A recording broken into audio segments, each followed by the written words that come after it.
Kami mau percaya Tuhan kebangkitan-Mu yang membuat hidup setiap kami hari ini bangkit dan menang. Karena Engkau Tuhan yang sudah menunjukkan kuasa-Mu. Engkau Tuhan sudah melewati dan mengalahkan maut. Dan Engkau bangkit hari ini. Kami bukan menyembah Tuhan yang mati.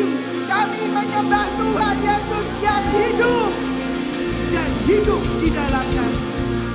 Tuhan, biar iman percaya kami makin kuat dan makin kuat. Hanya di dalam Engkau sendiri. Tuhan, kami mengucap syukur.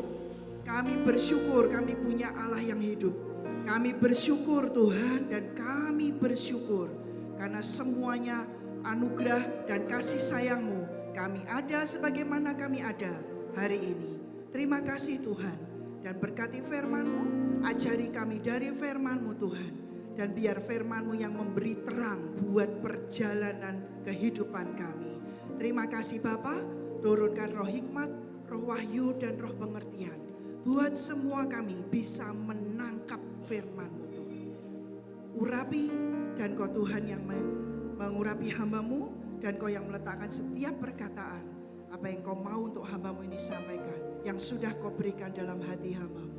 Terima kasih Tuhan. Segala pujian, segala sanjungan, segala hormat kami hanya bagi Yesus Kristus Tuhan. Di dalam nama Tuhan Yesus, semua yang percaya dan sepakat kita katakan amin. Haleluya.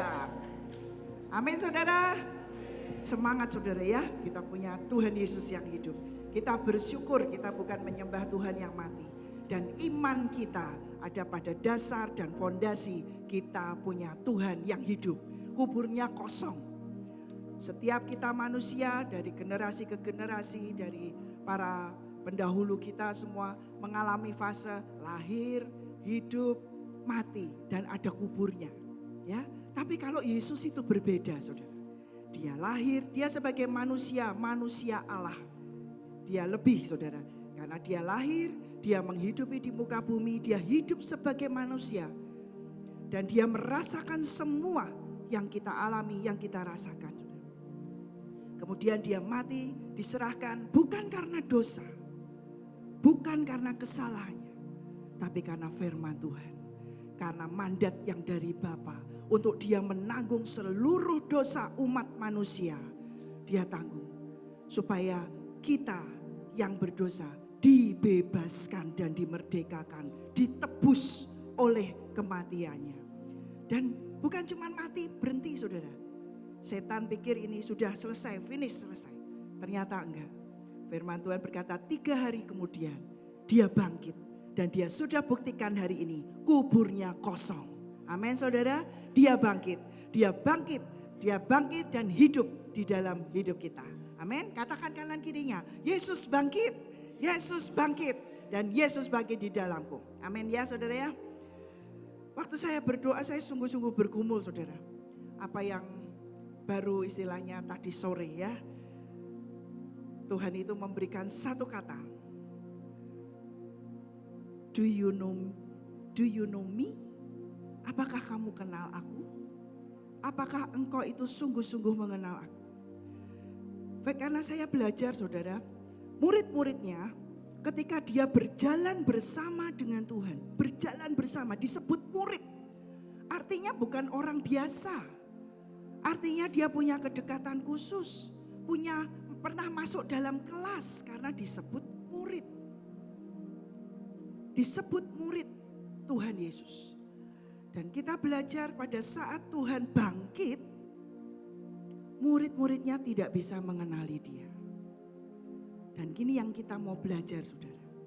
Apa yang membuat dan yang menghalangi dalam kita ini berjalan bersama dengan Tuhan, tapi kita tidak kenal saudara. Dan ini bahaya. Warning, peringatan buat setiap kita. Waktu Tuhan dia memberitahukan kematian dan kebangkitannya itu 3 kali saudara. Ada pemberitahuan pertama, ada pemberitahuan kedua, ada pemberitahuan ketiga. 3 kali dia memberitahukan bagaimana dia mati dan dia hidup, dia akan hidup dan bangkit pada hari ketiga. Saudara bisa baca di kitab Matius, kitab Lukas, kitab Yohanes. Ya, Matius, Markus, Lukas, Yohanes, saudara. Bahkan 4 kitab, semua itu dituliskan di situ. Ada pemberitahuan pertama, pemberitahuan kedua, dan pemberitahuan ketiga. Tapi pada saat Yesus bangkit, dan yang dia temui adalah, kita mau buka di Lukas pasal yang ke-24. Dia temui muridnya di jalan menuju ke Emmaus. Ya, dia berjalan, murid-murid sedang berjalan di situ dan Tuhan bersama dengan mereka. Tapi kita mau lihat di sini, murid-muridnya tidak mengenali, saudara. Dan ini bahaya sekali, saudara. Kita jalan sama-sama, tapi ternyata kita tidak kenal.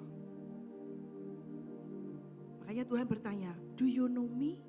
Apakah kamu kenal aku?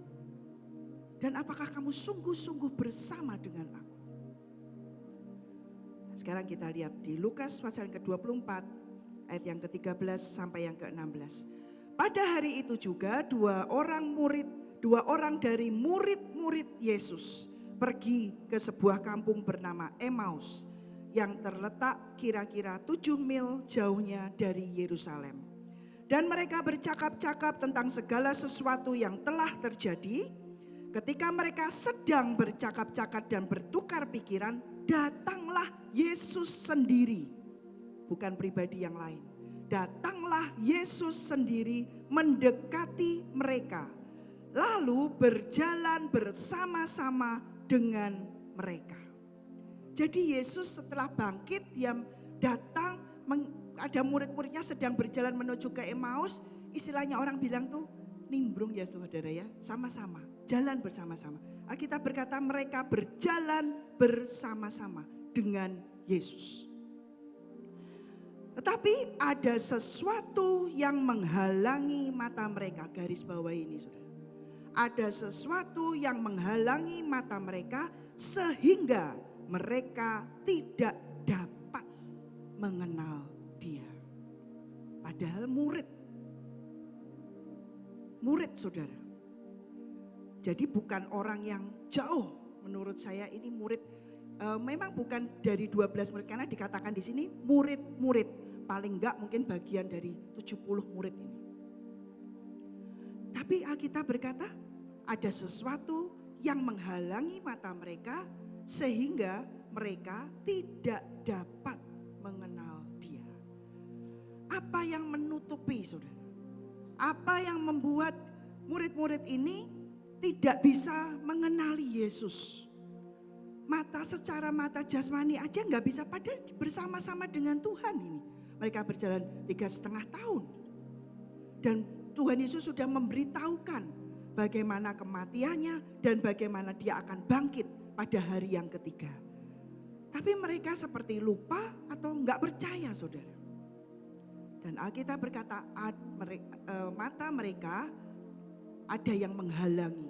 Sehingga mata mereka tidak bisa melihat bahwa itu adalah Yesus. Terus saya berkata, Tuhan, apa Tuhan? Terus dia berkata, self. Semua yang berpusat kepada diri kita, kalau sudah, karena murid-murid ini punya pengharapan saudara, kepada Yesus. Dia punya pengharapan sebagai pembebas bangsanya. Buktinya dari mana? Coba kita lihat dulu di Lukas 24 ayat selanjutnya. Di ayat yang ke-19 sampai yang ke-21. Ini yang membuat mereka tidak bisa melihat dan mengenali Yesus. Katanya kepada mereka, apakah itu? Di saat ngobrol ini saudara ya, jadi perbincangan mereka dan murid-muridnya dengan Tuhan Yesus ini. Terus mereka jawab mereka, apa yang terjadi dengan Yesus orang Nazaret? Dia adalah seorang nabi yang berkuasa dalam pekerjaan dan perkataan di hadapan Allah dan di hadapan seluruh bangsa kami. Tetapi imam-imam kepala dan pemimpin-pemimpin kami telah menyerahkan dia dan untuk dihukum mati dan mereka telah menyalibkannya. Ini saudara, padahal kami dahulu mengharapkan. Jadi murid-murid ini punya pengharapan yang besar kepada Yesus. Bahwa dialah yang datang untuk membebaskan bangsa Israel. Tapi sementara itu setelah lewat 3 hari sejak semuanya itu terjadi. Jadi mereka punya harapan bahwa Yesus ini akan membebaskan bangsanya. Jadi yang di dalam pikirannya mereka, dalam frame-nya mereka, harapan mereka tertuju kepada Yesus. Dia mengharapkan Yesus menjadi pembebas. Tapi mati. Terus mati disalib. Pikir sudah tidak ingat saudara, padahal Tuhan memberitahukan 3 kali, aku akan bangkit hari ketiga. Enggak ingat saudara. Tertutup oleh apa? Yang namanya self. Punya ambisi, punya pengertian sendiri. Punya harapan tersendiri kepada Yesus. Harapannya Tuhan sebagai pembebas. Tapi memang Tuhan itu sebagai pembebas saudara. Tapi bukan pakai caranya mereka. Bukan pakai cara-cara seperti yang di frame-nya para murid-murid itu. Itu yang menghalangi mata mereka untuk bisa mengenali Tuhan. Tuhan itu dalam keilahiannya saudara. Kita tidak bisa hanya melihat secara kasat mata jasmani saudara. Tapi ada yang namanya mata yang ilahi. Untuk kita bisa juga menangkap yang ilahi. Gak cukup cuman sekedar istilahnya mata secara jasmani. Murid-murid itu gak bisa mengenali Tuhan. Padahal jalan bersama-sama 3,5 tahun. Tapi waktu dia menampakkan diri setelah Yesus bangkit.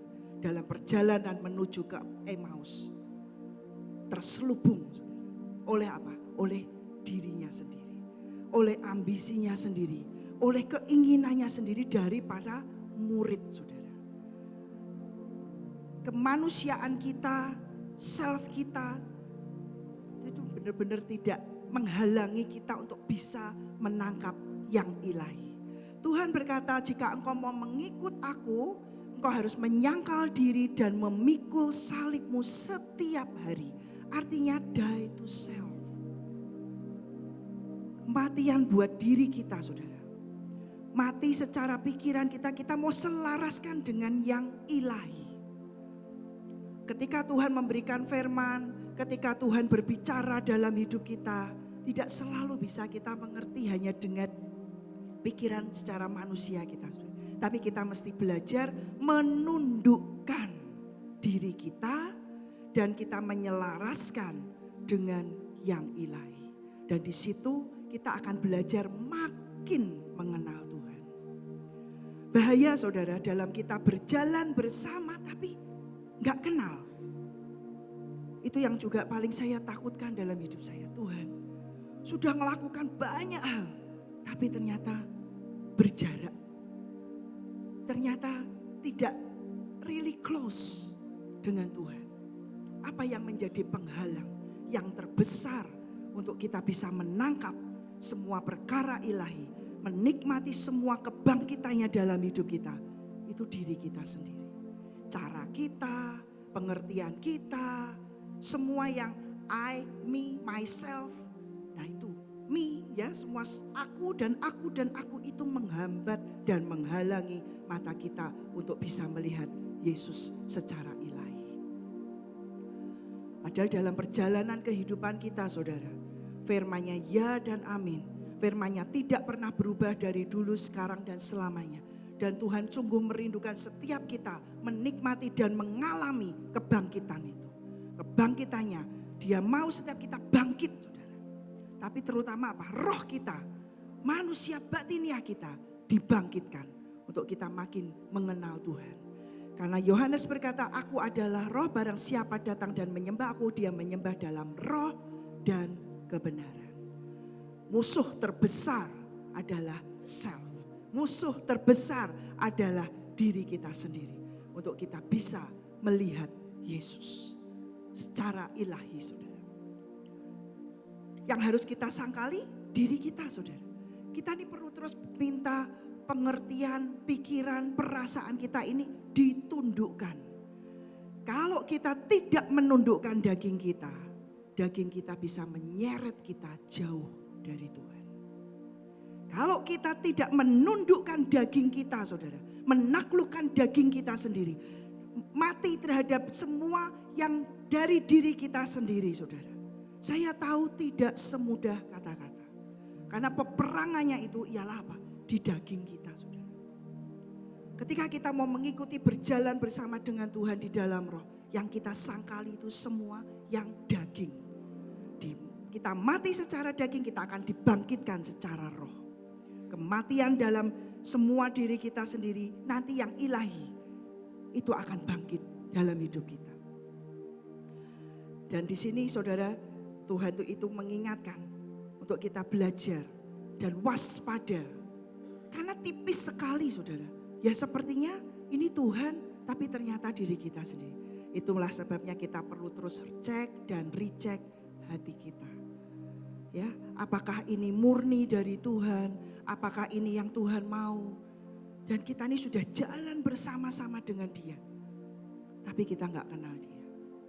Kekristenan kita bukan berapa lama dan bukan berapa kedekatan kekristenan kita, hubungan kita pribadi dengan Tuhan nggak bisa diukur dengan apapun sudah.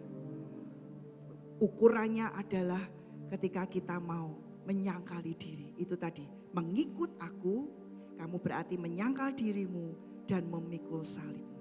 Setiap hari. Bukan satu kali seminggu, bukan hanya kalau yang enak ini aku mau, yang ini aku enggak mau. Saya masih ingat saudara.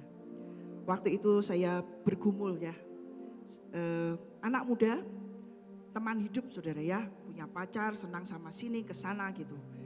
Tapi saya belajar waktu itu yang namanya self, mematikan diri sendiri. Waktu saya berjalan dengan seseorang dan saya tahu itu bukan dari Tuhan.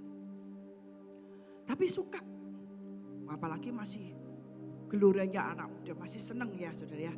Sampai suka senang saudara, cinta pertama gitu ya. Terus tapi dalam hati gak bisa dibohongi.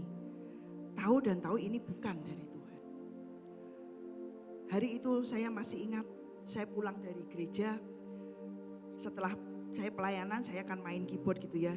Jadi saya lihat orang yang saya sukai ada di dalam kebaktian. Tapi di kebaktian itu mata saya dibuka oleh Tuhan. Jadi bukan kata orang. Tapi Tuhan dan Roh Kudus mencelikkan mata hati. Membuka dan saya tahu ini bukan yang Tuhan mau. Saya pulang, gak ada yang tahu. Saya pulang, saya letakkan tas saya masuk ke kamar doa saya. Kamar piano saya sudah. Sendiri dengan Tuhan dan sendiri saya dengan piano saya. Saya menyembah Tuhan, saya keluar sebuah pujian. Itulah yang saya rindukan. Hati Yesus. Itu lagu yang pertama saudara. Tiba-tiba saya berkata, Tuhan tundukkan, remukkan, hancurkan hatiku. Jiwaku semua tundukkan sampai aku mendapatkan hatimu. Dan itu pewahyuan buat hidup saya. Dan itu pesan Tuhan buat hidup saya. Untuk Tuhan mau saya membawa mandatnya. Kemanapun kau pergi, bawa hatiku. Bawa hatiku, tangkap hatiku. Jangan sampaikan yang lain. Hanya apa yang aku taruh dalam hati. Kadang saya berkata, Tuhan, kan ya sudah ngertilah ya Tuhan. Sampaikan ini. Banyaklah masa gak kenal Tuhan. Kenal lah Tuhan. Sudah, mereka semua sudah bertumbuh bersama, terima pengajaran. Enggak semua. Makanya dia bertanya, do you know me? Apakah kamu kenal aku? Do you know him? Apakah engkau kenal dia? Apakah engkau sungguh-sungguh jalan dengan dia? Enggak, saudara. Banyak yang enggak diduga. Banyak yang enggak terduga. Kalau bukan Tuhan yang menyingkapkan, juga kita enggak tahu. Sepertinya kita bersama-sama dengan Tuhan. Tapi enggak bisa. Hari itu mata murid-murid ini tertutup. Karena harapan mereka sepertinya tidak tercapai. Yesus yang mereka sembah, pemimpin yang mereka banggakan, mati. Mereka lupa pemimpinnya sudah berpesan, 3 hari aku akan bangkit. Jadi waktu Yesus bangkit, tidak dikenali saudara. Jadi peringatan buat kita semua. Dan mari kita belajar lebih lagi dalam kita berjalan bersama dengan Tuhan. Karena jalannya bukan jalan kita. Firman-Nya berkata, jalanku bukanlah jalanmu. rancanganku bukanlah rancanganmu. Seperti tingginya langit dari atas bumi, demikianlah rancanganku daripada rancangan. Tapi bisakah dan maukah, bisa dan maukah kita percaya kepada firman-Nya? Kita percaya kepada setiap perkataan Tuhan. Percaya kepada rancangan dan rencana Tuhan itu baik buat kita. Pada hari itu saya nggak tahu, saya belum ketemu suami saya, saudara, yang terbaik yang Tuhan berikan. Belum. Hari itu nggak ada siapa-siapa, bukan berarti karena sudah ada pengganti saya tinggalkan ini. Enggak saudara. Tapi saya langsung memutuskan, Tuhan, aku mau ikut Engkau. Aku mau hatimu. Aku mau yang Engkau mau, bukan yang aku mau. Lembutkan Tuhan, lembutkan hatiku, hancurkan jiwaku. Sampai aku bisa selaras dengan firman. Dan saat itu saudara, saya berkata tidak. Langsung sudah kita berteman saja. Seperti saya langsung mengambil sikap, saya memutuskan oke, kita berkawan saja. Tidak lebih lanjut dan tidak lebih dalam saudara ya. Hanya berteman biasa. Dan saya menunggu rasanya lebih dari 3 tahun. Ketika Tuhan berkata ini jodohmu. Saya bersyukur sama Tuhan, saya bersyukur Dia memaksakan saya minta Tuhan paksakan kehendak-Mu dalam hidupku. Itu manjur saudara, doa yang ajaib. Begitu bukan rencananya Tuhan, Dia akan rekayasa semuanya. Sampai yang terjadi adalah yang menjadi kehendak dan rencana Tuhan. Tapi itu harus dari kerinduan hati kita saudara. Kemauan dan kerelaan kita meninggalkan dan menyingkirkan semua yang namanya self. Diri sendiri. Kalau kita mau Tuhan, kalau kita mau mengikut Yesus, mari sangkal diri dan pikul salib setiap hari. Ini yang pertama. Yang kedua saudara, apa yang menghalangi sehingga murid-murid ini juga tidak bisa mengenali Tuhan dan tidak bisa menangkap bahasanya. Firman Tuhan berkata di Yohanes 8 ayat yang ke-43. Yohanes 8 ayat yang ke-43. Apakah sebabnya kamu tidak mengerti bahasaku? Sebab kamu tidak dapat menangkap firmanku. Dalam terjemahan bahasa Inggris di The Message lebih jelas saudara. Ya. Kenapa kita tidak bisa mengerti bahasa Tuhan? Karena tidak mengerti bahasanya kita tidak bisa menangkap firman-Nya. Tapi apa yang membuat kita ini tidak bisa menangkap firman-Nya dan tidak mengerti bahasanya? Yang kedua itu adalah hati yang tertutup. Ya, hati yang tertutup. Di terjemahan bahasa Inggrisnya di The Message itu jelas sekali. Mengapa engkau tidak bisa mengerti apa yang aku katakan? Tidak mengerti bahasa Tuhan, tidak mengerti apa yang Tuhan katakan. Firman Tuhan berkata, engkau tidak mengerti karena hatimu tertutup terhadap firman-Ku. Because your hearts are closed. Tertutup saudara. Kita menutup hati kita. Gak mau. Kita gak mau mengerti. Itu juga membuat kita tidak bisa menangkap bahasa dan firman-Nya. Dari firman-Nya saudara. Yang kedua yang membuat kita juga tidak bisa mengenal Tuhan lebih lagi. Karena hati yang kita tutup. Ada bagian Tuhan yang ini oke, engkau boleh ikut campur. Tapi bagian ini engkau jangan ikut campur. Aku mau urus sendiri. Aku mau atur sendiri. Saya pernah dengar kesaksian ada orang yang berdoa seperti itu. Dalam hal ini sudah aku jalan sendiri. Saya pikir berani banget ya. Berani sekali gitu. Saya masih ingat itu. Ada seorang konseling dengan hamba Tuhan, waktu itu saya ada di situ saudara ya. Dikatakan, aku berdoa ini bukan pasangan yang dari Tuhan. Tapi dengan berani dia berkata, gak apa-apa, aku akan tetap jalan. Nanti aku bayar sendiri. Saya kaget saudara, waktu itu dengan segala kemudahan saya belajar. Saya sudah belajar hari itu ketika mendengar hal itu. Kok berani? Dan saya melihat sendiri, hari ini betul-betul bayar harganya. Betul-betul membayar harganya. Saudara, kita ini yang memerlukan Tuhan. Ya, Tuhan juga membutuhkan kita sih untuk menyelesaikan semua pekerjaannya di bumi. Dia butuh kepanjangan tangannya. Makanya dia mencari orang-orang yang hatinya mau. Yang orang-orang yang mau memberikan hidup, yang mau mempersembahkan hidupnya. Tuhan mencari, saudara. Dimanapun kita berada. Matanya menjelajah, mencari orang yang mau dengan sungguh-sungguh hati mengikuti dia. Yang mau sungguh-sungguh jalan bersama dengan Tuhan. Banyak yang berjalan bersama dengan Tuhan, ya. Tapi gak really close kalau saya berkata. Ya, gak sungguh-sungguh jalan. Buktinya murid Tuhan Yesus saja gak bisa kenal. Ya, tertutup matanya. Seperti ada yang menghalangi. Karena hatinya juga tidak bisa menangkap. Ada yang tertutup, saudara. Dan saya berdoa biar malam hari ini Tuhan membuka hati kita. Tuhan menyinari hati kita. Karena saudara, ada sebuah tanda bahaya dalam hati dan hidup dan jiwa kita, saudara. Kalau sekiranya Tuhan sedang memberikan nasihatnya dan itu kita menganggapnya sebagai sebuah tuduhan. Tanda bahaya, warning buat hati kita.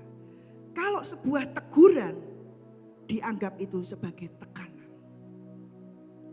Saya ulangi ya saudara ya. Jika sebuah nasihat dianggap itu tuduhan. Jika sebuah teguran dianggap itu sebagai tekanan. Kalau peringatan itu dianggap sebagai permusuhan. Ini warning, tanda bahaya, alarm buat hati kita saudara. Kita harus waspada dengan semua reaksi yang ada di dalam hati kita ini. Kalau ada perkataan yang pelan, yang lembut, yang lirih. Tapi itu seperti tikaman, kita menganggap itu tikaman.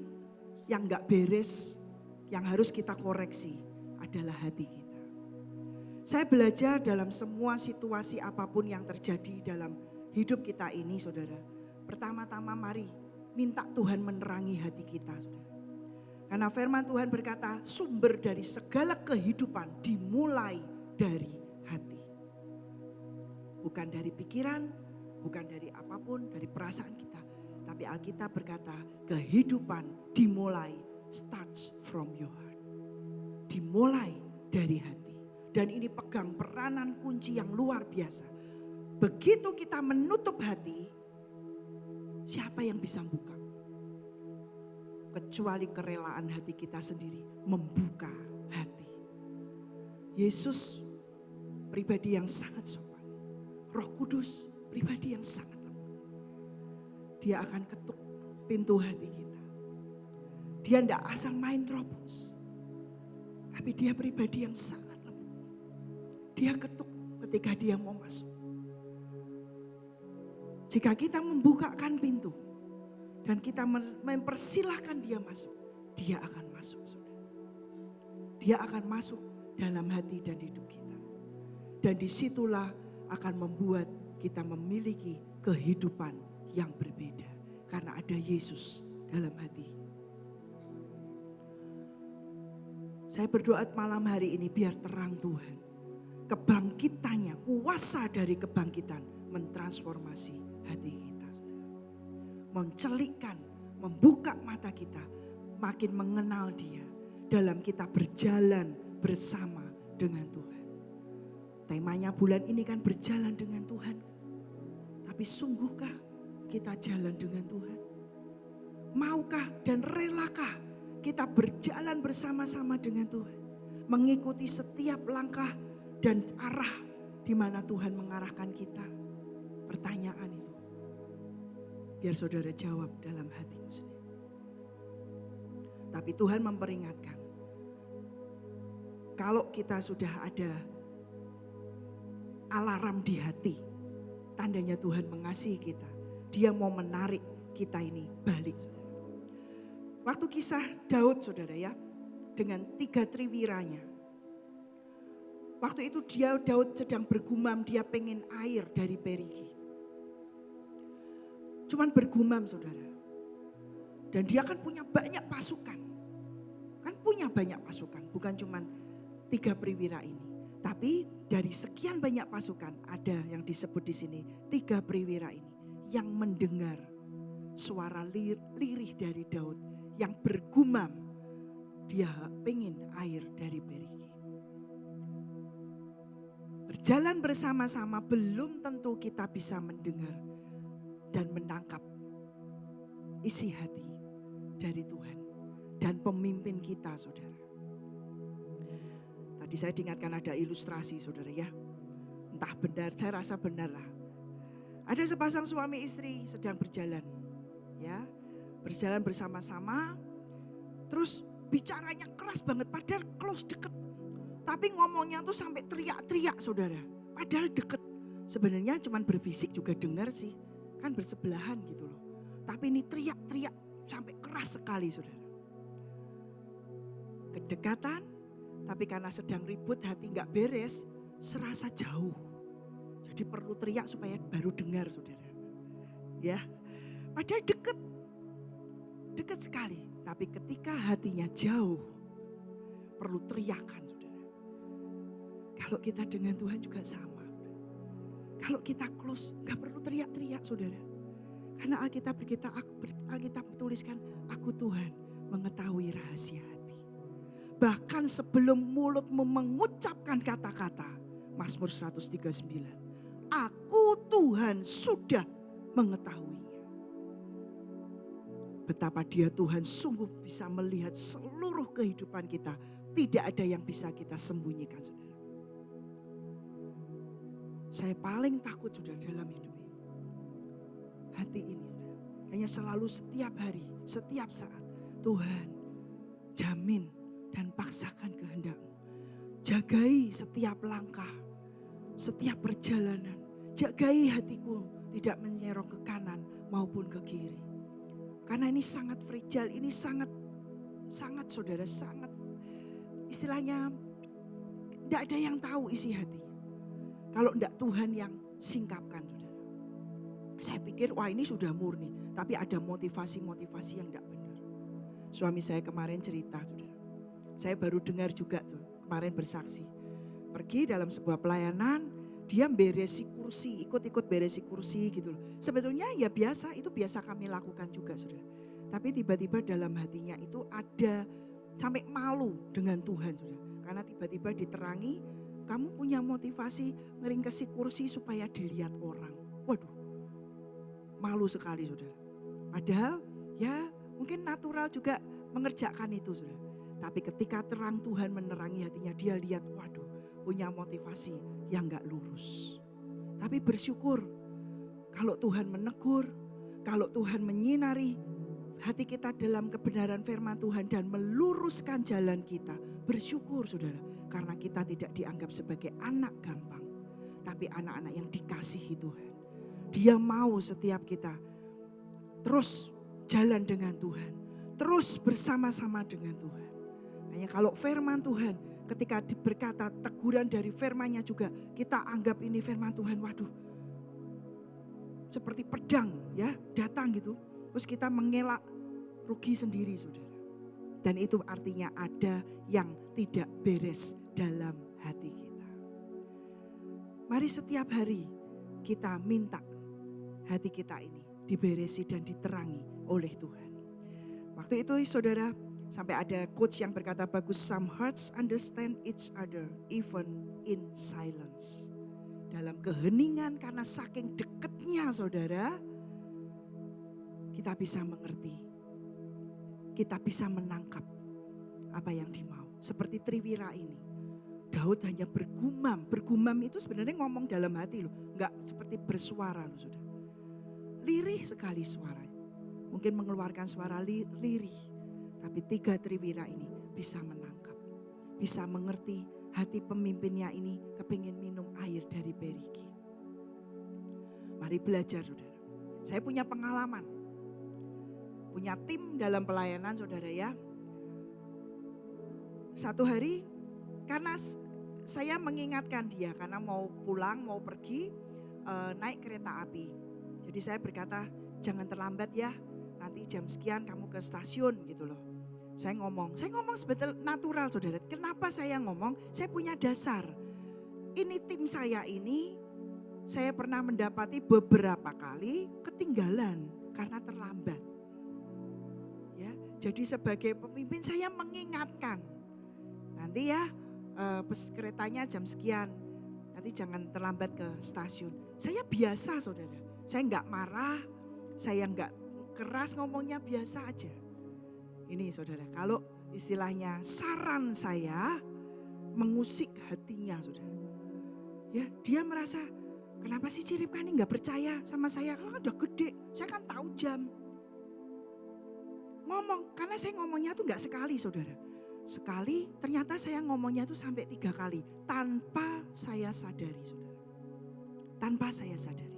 Tapi saya ngomong begitu karena ini sering terlambat.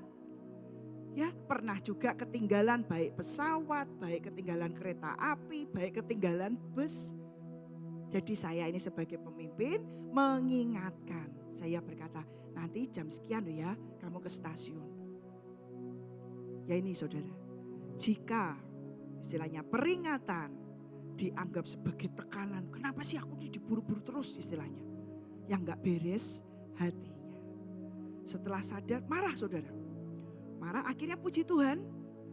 Dia ngomong. Jadi akhirnya saya tahu loh. Saya lihat mukanya kok berubah gitu ya. Saya bilang ada apa? Saya bilang saya jengkel Ci. Ciripka ngomong sudah 3 kali mengingatkan saya untuk jangan terlambat pergi ke stasiun.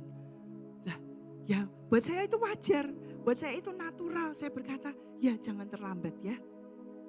Karena kamu pernah terlambat, saking kamu beberapa kali terlambat, saya mengingatkan supaya kali ini kamu jangan terlambat. Tapi karena ada yang gak beres di dalam hati, nasihat saya dianggap sebagai apa? Tekanan saudara. Yang salah bukan nasihatnya, yang salah reaksi hatinya. Mari saudara kita belajar, ya kita belajar untuk bisa menangkap bahasanya Tuhan. Untuk kita bisa mengerti, menangkap firman-Nya Tuhan. Dengan apa? Bukalah hatimu. Bukalah, belajarlah dengan hati. Tangkaplah dengan hati. Jangan cuma dengan pikiran kita. Itu yang akan membuat kita berbeda. Listen with your heart, you will understand. Belajar dengan hati itu akan membuat kita mengerti segala sesuatu. Dengarkan dengan mata hati kita. Kita akan mendengar banyak hal saudara. Banyak perkara terjadi yang saya tidak mengerti, saya belajar untuk diam. Saya berdoa, saya hadapkan ke Tuhan. Dengar dengan hati saudara. Nanti dijelasin. Waktunya kapan? Ya terserah Tuhan saudara. Tapi kita belajar jadi orang yang untuk tidak cepat bereaksi. Kalau enggak mengerti bukan berarti nanti kita tidak akan mengerti saudara. Tunggu. Ya, kalau segala sesuatu kita punya impian, kita punya harapan dan itu belum digenapi, bukan berarti tidak tergenapi. Belum. Tunggu saudara. Karena semua ada waktunya. Dan dalam perjalanan itulah mari belajar berjalan dengan Tuhan dengan hati. Ya, belajar tangkap semuanya dengan hati kita. Jadi apapun yang terjadi saya belajar dalam hidup saya sendiri saudara. Apapun itu saya kembali ke hati saya dulu. Tuhan terangi Tuhan apa yang tidak beres. Karena sebetulnya semua bersumber dari sini ya saudara. Bersumber semua dari dalam hati kita. Situasi suasana saudara. Kalau saya sudah istilahnya uring-uringan gitu ya. Saya sudah istilahnya semua serba cepat. Memang dasarnya semua saya senangnya cepat saudara. Kalau kerja ya semua maunya cepat. Tapi ketika Tuhan sedang mengajari saya untuk sabar. Untuk istilahnya apa. Bukan melambat ya saudara. Tapi belajar sabar gitu. Nanti hati saya tidak beres. Saya bersyukur ya anak-anak ataupun pemimpin, ataupun siapa dalam tim pelayanan mengingatkan saya, Ci, kamu kok hari ini kemerungsung istilahnya. Ya cepet-cepetnya ini cepet-cepet yang gak beres istilah gitu. Saya langsung koreksi diri. Iya ya, hati saya ini lagi gak beres. Hati saya ini lagi istilahnya mau cepet-cepet tapi ternyata itu untuk apa? Untuk diri saya sendiri. Sepertinya aku melakukan ini untuk Tuhan. Ya, semua yang saya kerjakan toh pelayanan. Tapi enggak. Mengenal Tuhan bukan siapa Tuhan, bukan istilahnya tentang Tuhan, tapi kenal siapa Tuhan. Kenali pribadinya, saudara. Jalan dengan pribadinya, bukan jalan dengan semua istilahnya pekerjaannya, beda. Tapi mari jalan dengan pribadi Tuhan. Dan itu akan membuat hidup kita berbeda. Matius 6 ayat 33. Firman Tuhan berkata, carilah dahulu kerajaan Allah dan kebenarannya. Maka semuanya apa yang dicari oleh bangsa-bangsa itu akan ditambahkannya kepadamu. Tapi mencari bukan hanya sekedar mencari. Berikan prioritas yang utama untuk kita ini mau belajar mengenal Tuhan. Tempatkan di dalam hati. Dan ini keputusan kita, saudara. Pilihan kita. Aku memilih, aku memutuskan menempatkan Tuhan yang utama dalam setiap perjalanan dalam hidupku. Apapun itu. Waktu ayah saya dipanggil Tuhan pulang, saya sedang melakukan perjalanan misi. Waktu sebelum berangkat sebetulnya hati saya berat. Karena saya melihat kondisi ayah saya sudah sejak hari beliau berulang tahun 87 di bulan Januari. Dan saya harus berangkat kalau nggak salah waktu itu tanggal 23. 1 minggu 4 hari. Ya, 4-5 hari setelah ayah saya berulang tahun, saudara. Dan saya berpamitan, saya akan pergi dan melakukan tugas perjalanan, saudara. Bukan cuma sekedar jalan-jalan, saudara. Tapi ada tugas, ada misi ke bangsa-bangsa. Karena dari awal tahun ini Tuhan berkata, kerjakan kembali, pergi ke bangsa-bangsa. Bawa terangku kepada bangsa-bangsa. Dan kami berangkat. Dan waktu itu hati saya cukup berat, saudara. Ya, melihat ayah saya dan suster yang merawat, yang membantu saya di tempat di rumah, dia berkata, seandainya nanti ketika semua pergi, karena kami pergi sekeluarga, walaupun berangkatnya tidak bersamaan. Dan papi dijemput Tuhan pulang, tugasnya selesai, bagaimana? Saya bilang, saya tidak mau mikir. Saya berkata, sudahlah, mari percaya kepada Tuhan. Dia yang mengerti waktu dan masa yang terbaik. Saya sudah gak berani jawab, saudara. Karena adik saya juga bulan Februari itu akan ada pergi misi ke bangsa-bangsa juga, saudara. Jadi saya pulang, dia pergi. Berdekatan, saudara. Waduh, ini bulan-bulan sibuk gitu ya. Tapi melihat kondisi ayah saya tahu tugasnya sudah selesai. Kayaknya enggak lama, tapi enggak tahu kapan. Tapi saya tidak ada pilihan, saya memutuskan Tuhan, Engkau yang utama. Engkau yang terutama.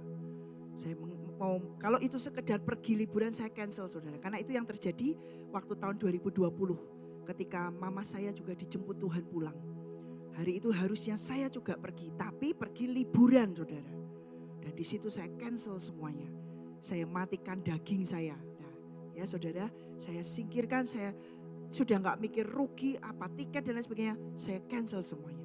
Karena saya tahu saya mau tungguin mama saya. Dan betul saya nungguin 7 hari. Saudara. Jadi suami dan anak-anak saya berkata, silakan kamu pergi aja. Saya aja yang tinggal, saya gak ikut pergi. Dan di sini saudara saya belajar. Listen with our heart. Dengar Tuhan lewat hati. Kenyataan lihat mata ya memang secara mata ya sudah bisa terbaca sih. Tapi belajar lewat hati. Apa yang Tuhan mau. Dan waktu ayah saya mengalami hal yang berbeda. Saya gak ada kabar. 10 hari itu saya pergi sampai Februari awal. Gak ada berita apapun dari rumah. Kondisi saya setiap kali tanya kondisi ayah saya bagaimana. Ya dijawab semua baik. Ya cuma makannya sedikit, makannya berkurang, minumnya berkurang. Hanya itu saudara. Tapi semuanya oke. Terus apa perlu ditambah cairan? Saya hanya bertanya seperti itu saudara. Pokoknya normalnya lah. Tapi ketika saya dikabari tiba-tiba tengah malam. Karena beda waktu ya. Saya sudah tidur. Karena di negara yang dimana saya ada itu sudah tengah malam. Dan saya pas terbangun saya baca ayah saya sudah pulang. Saya diam sejenak, saya mengucap syukur Tuhan, aku mau percaya ini yang terbaik. Ini waktu yang terbaik buat papi. Papi sudah selesaikan tugas. Saya refleks saudara sebagai anak, saya langsung, itu karena tengah malam ya saudara ya. Jadi saya langsung refleks menghubungi travel agent. Tiket saya diubah, saya mau pulang. Suami saya semua sedang tidur, ya semua sedang tidur. Bahkan saya sudah info juga kepada Sasa Kesia, saya mau pulang. Papi pulang dijemput Tuhan. Jadi saya sudah info semuanya. Tapi setelah saya kirim teks itu saudara, ada lirih di hati. Kenapa kamu gak tanya aku dulu? Ada suara di hati yang pelan. Kenapa istilahnya saya memutuskan sendiri menurut pikiran saya saudara. Tapi hari itu saya berkata, iya Tuhan ampuni. Saya langsung diam, Tuhan ampuni. Saya gak bisa tidur lagi pagi itu. Saya diam diri, saya berdoa, saya berkata Tuhan nyatakan apa yang menjadi kehendak-Mu. Apa yang harus aku buat? Saya berdoanya begini saudara. Bijaksananya saya bagaimana Tuhan? Kemudian saya antara tertidur dan terbangun saudara karena itu tengah malam. Saya dengar mimpi. Mimpi ada suara yang sangat keras. Adalah bijaksana ketika kamu mendengar suaraku, mendengar perkataanku dan kamu mengikutinya, mentaatinya. Saya terbangun. Saya terbangun, saya berkata, oke Tuhan, aku ikut Engkau. Aku ikut Engkau dan Dia berikan firman. Dan dari firman itulah saya tahu saya mengikuti Yesus. Saya memilih menyelesaikan tugas. Karena itu masih ada jadwal pelayanan di gereja dan lain sebagainya. Saudara. Jadi saya berkata, Tuhan aku mau tuntaskan tugasku. Aku mau selesaikan tugasku. Dan saya berkata kepada keluarga bersyukur. Keluarga juga mengerti. Dan adik saya, kakak saya juga bisa mengerti semuanya. Bahkan mereka berkata, adalah lebih bahagia buat papi kamu selesaikan tugas daripada kamu pulang. Saya bersyukur sekali itu. Itu buat saya suatu konfirmasi yang luar biasa. Dari keluarga berkata, oke, papi lebih bahagia kamu selesaikan tugasmu daripada pulang. Setelah toh sudah gak ngerti apa-apa gitu loh. Biar kami yang mengurus di sini, kamu selesaikan tugasmu. Dan itu blessing besar buat saya. Tapi gak mudah saudara ketika melewati itu. Secara manusia tidak mudah. Tapi saya belajar mendahulukan Tuhan. Saya belajar dan memilih Tuhan. Belajar mendengar dengan hati. Mendengar dengan hati. Tidak mudah saudara, saya tahu tidak mudah. Tapi dalam segala apapun peristiwa yang terjadi dalam hidup kita, mari belajar dengar dengan hati. Nanti Tuhan akan memberikan penjelasan dalam hidup kita. Listen with your heart, you will understand. Amin saudara, mari kita bangkit berdiri.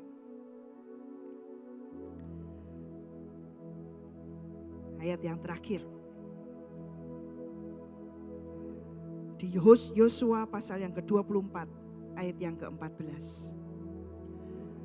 Yosua berkata, oleh sebab itu takutlah akan Tuhan dan beribadahlah kepadanya dengan tulus, ikhlas dan setia. Jauhkanlah Allah yang kepadanya nenek moyangmu telah beribadah di seberang sungai Efrat dan di Mesir. Dan beribadahlah kepada Tuhan.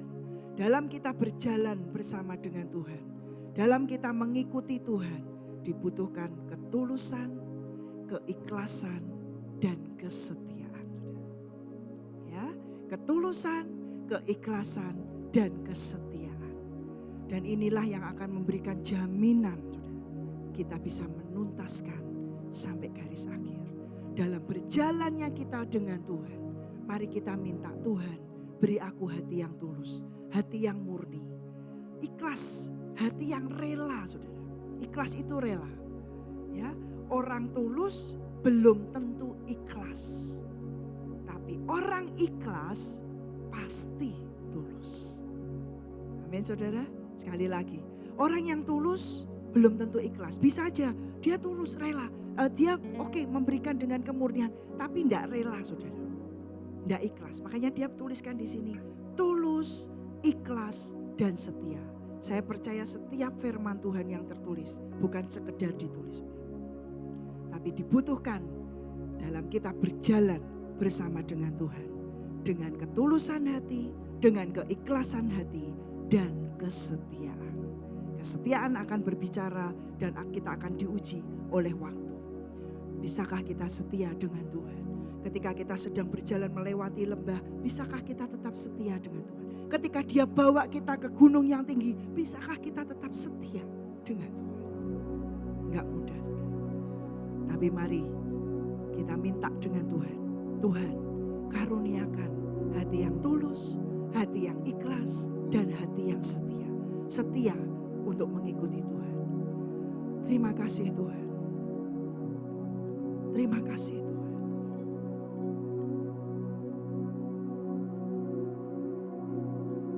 Terima kasih Tuhan. Tuhan Roh Kudus, mari Engkau berbicara dalam hidup setiap kami. Terangi hati kami dengan firman-Mu Tuhan. Hari ini Tuhan, kuasa kebangkitan-Mu Tuhan, biar menerangi hati kami. Menyinari semua sisi kematian dalam hati. Kematian dalam semua ego kami Tuhan. Kematian Tuhan dalam bisnis, dalam keluarga, dalam pekerjaan, apapun itu. Biar kuasa kebangkitan-Mu membangkitkan kami.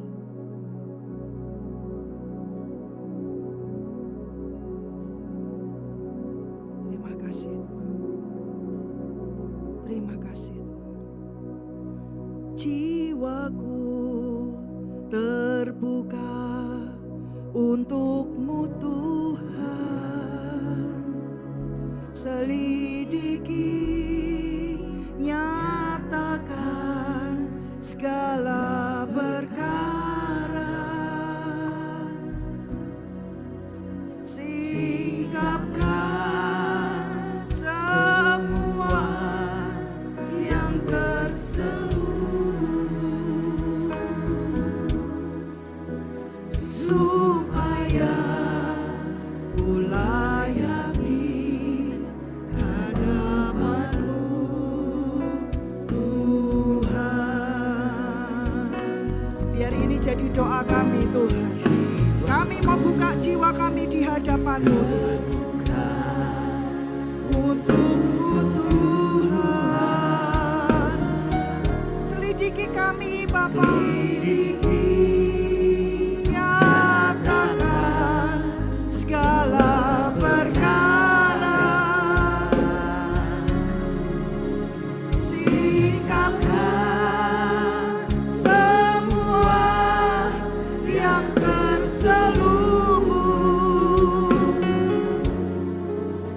supaya ku layak di hadapan-Mu Tuhan. Jiwaku terbuka untuk-Mu Tuhan. Selidiki, nyatakan segala perkara. Singkapkan semua yang terselubung, supaya ku layak di hadapan-Mu Tuhan. Mari saudara, hadapkan hati dan hidup kita. Terangnya ada di tengah-tengah kita. Tuhan, terangi hati kami. Terangi hati kami Tuhan.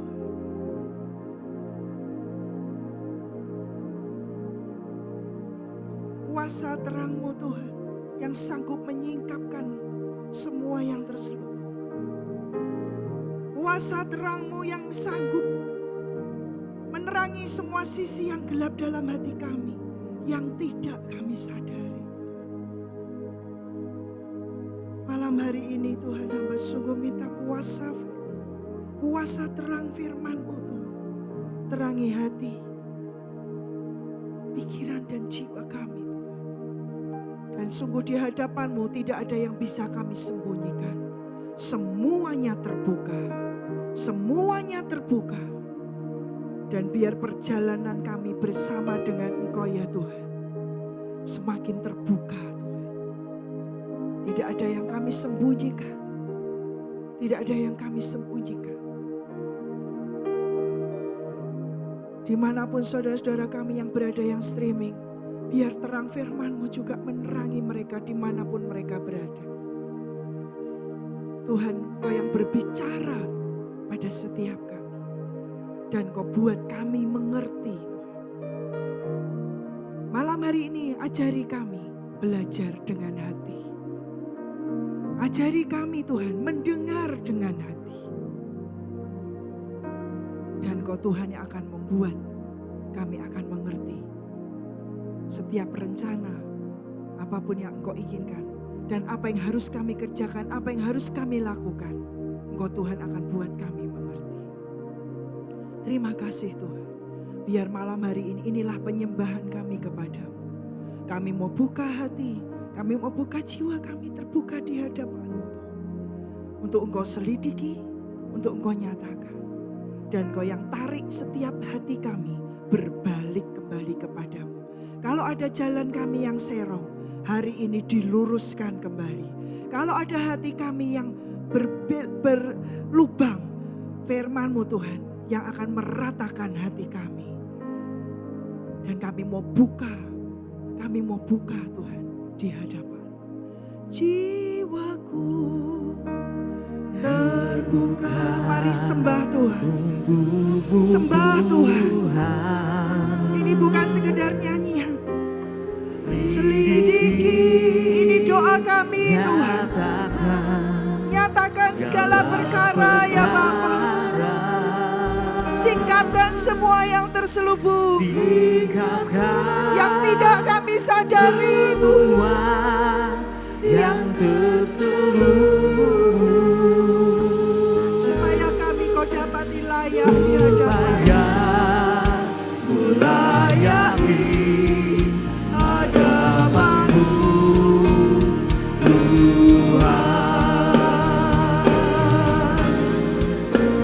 Jiwaku terbuka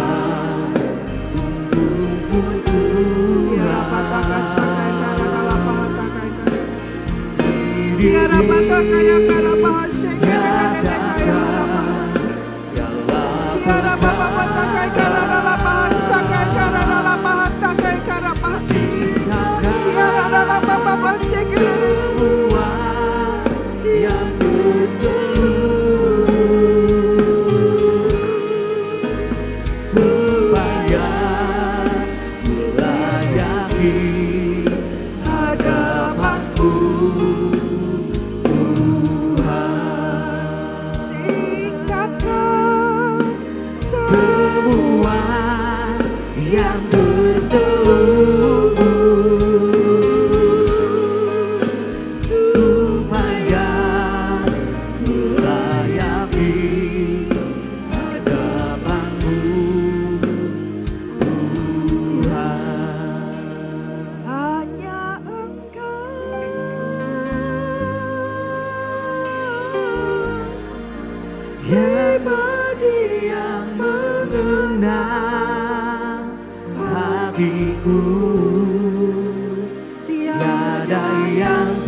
Terima kasih Tuhan.